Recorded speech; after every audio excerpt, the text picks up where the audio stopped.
Hai semua, kalian pernah gak sih berpikir gimana data yang diproduksi oleh BPS itu bisa sampai ke publik? Pasti ada mekanismenya ya kan? Nah, tanpa basa-basi lagi, mari simak penjelasan berikut ini. Sebelumnya, kalian tahu nggak sih apa itu diseminasi data?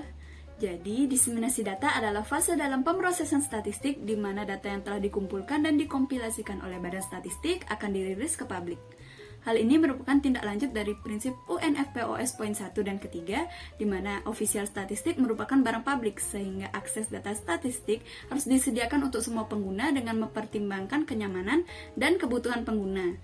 Selain itu, official statistik harus cukup komprehensif dan disertai dengan metadata yang sesuai agar mudah dipahami.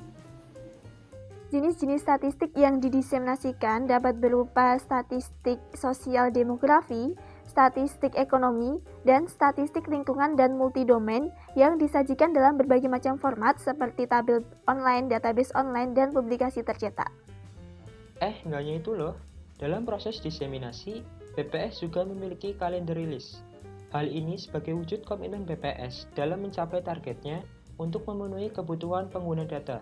Selain itu, kalender rilis juga merupakan komponen fundamental dan vital bagi kredibilitas BPS. Lalu, bagaimana dengan aksesibilitas data?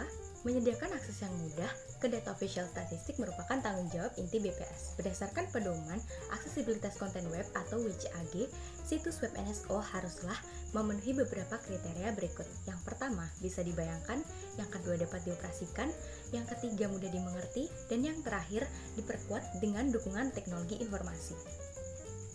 Kaitannya dengan metadata, tujuan utama dibuatnya metadata adalah untuk memudahkan pengguna dalam menginterpretasikan data.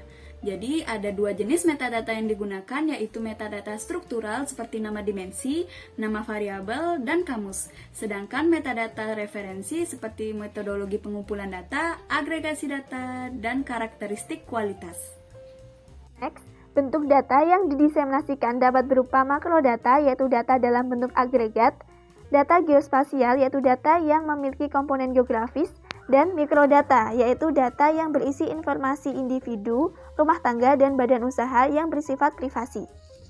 Agar proses diseminasi berjalan efektif dan efisien, maka diperlukan adanya strategi penyebaran.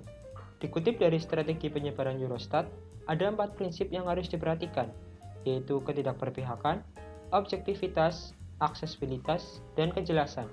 Selain itu, ada beberapa standar diseminasi yang juga harus diperhatikan. Nah, kira-kira apa saja metode yang digunakan BPS dalam proses diseminasi data itu? Ada bermacam-macam. Yang pertama, diseminasi oleh situs web dan portal data, kemudian penggunaan media sosial dalam penyebaran, lalu ada penyebaran machine to machine, kemudian ada penyebaran publikasi cetak. Ada satu hal yang tak kalah penting untuk diperhatikan, yaitu keterampilan NSO dalam mengomunikasikan dan mendiseminasikan data. Komunikasi dapat dilakukan dengan menggabungkan keterampilan dalam penyebaran, desain grafis, mengembangkan dan memelihara alat komunikasi seperti video, media sosial, blog, visualisasi data, dan infografis. Sebagai implementasinya, BPS mempunyai sistem diseminasi terintegrasi yang bernama Multi-Channel Diseminasi BPS yang dapat menjangkau komunitas melalui BPS Goes to Campus, pameran, Allstat, Silastik, web resmi BPS, sosial media BPS, dan APA. Dalam perspektif global, UK berencana mempublikasikan informasi sensus 2021 di situs web ONS bersama dengan satu set tabel yang telah ditentukan sebelumnya. NSA UK juga sedang dalam proses mengembangkan sistem penyebaran yang interaktif dan fleksibel berbasis web, di mana pengguna dapat menentukan data yang mereka butuhkan.